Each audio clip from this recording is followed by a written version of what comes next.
할렐루야, 오늘도 주님과 동행하는 행복한 하루 되시길 축복합니다. 오늘 큐티 본문은 민수기 18장 21절에서 32절 말씀입니다. 오늘 큐티는 여호와께 드릴지니라 라는 제목으로 레위인의 몫에 대한 묵상입니다. 말씀 질문입니다.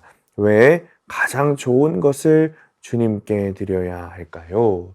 11조를 기업으로 받은 레위인은 제사장이 영적 권위와 질서를 무시하고 함부로 회막을 침범하는 자를 막아야 했습니다. 그리고 직무를 다하지 못하면 그 책임을 고스란히 져야 했습니다. 21절입니다. 내가 이스라엘의 11조를 레위 자손에게 기업으로 다 주어서 그들이 하는 일, 곧 회막에서 하는 일을 감나니. 그러니까 지금도 하나님을 알지 못해서 끊임없이 주님을 업신여기는 자들이 있습니다. 성도는 그들로부터 하나님의 거룩한 이름을 보호해야 할 책임과 의무가 있습니다. 더불어 그들이 하나님을 알지 못하여 사망의 길로 가지 않도록 복음을 전하는 증인의 사명을 감당해야 합니다. 하나님은 레위인이 회막에서 하는 일의 대가로 그들에게 이스라엘 자손의 11조를 기업으로 주셨죠. 그런데 그런 레위인들도 자신들이 받은 11조에서 다시 구별하여 하나님께 11조를 드려야 했습니다. 그러니까 레위인이 회막에서 하나님의 일을 전적으로 하고 있음에도 하나님이 이들에게 11조를 드리게 하신 이유가 있습니다. 그러니까 11조는 의무적인 것이 아니라 하나님이 나에게 허락하신 모든 것에 감사하는 마음으로 드리는 신앙 고백이기 때문에 그렇습니다. 그러니까 하나님을 사랑하는 마음으로 가장 아름다운 것을 드리는 사람은 그 나머지도 아름답게 사용할 것이 분명하기 때문이죠. 29절입니다. 너희가 받은 모든 헌물 중에서 너희는 그 아름다운 것 곧 거룩하게 한 부분을 가져다가 여호와께 거제로 드릴지니라. 그러니까 타작 마당의 소출과 포도즙 틀의 소출 같이 풍족한 삶을 누리게 되는 것이죠. 그의 가족 또한 어디서든지 그 소출을 먹을 수 있을 거예요.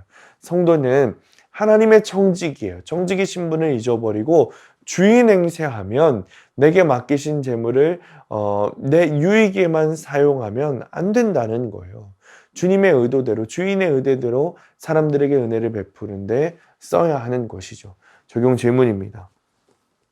주님을 사랑해서가 아니라 기복적으로 11조를 드리고 있지는 않습니까? 영혼 구원을 위해 내게 맡기신 재물을 사용하고 있습니까? 오늘의 원포인트, 구원을 위해 아름다운 것을 드려야 합니다. 오늘날 헌금에 대한 설교를 하지 않는 것이 깨어있는 목사와 교회로 여겨지지만 성경에는 레위인의 생활과 함께 구원 사역을 위한 일을 위해서 11조를 드릴 것을 기록하고 있습니다. 그러니까 내가 가진 것이 내 것이 아니라 주님으로부터 온 주님의 것임을 고백할 수 있어야 합니다. 기복적인 헌금이 아니라 구원을 위해 아름답게 사용되어져야 합니다. 오늘도 구원을 위해 가장 아름다운 것을 하나님께 드리는 성도님들 되시기를 축복합니다. 기도하겠습니다. 주님, 우리가 가진 모든 것이 주님의 것임을 고백하게 되기를 원합니다.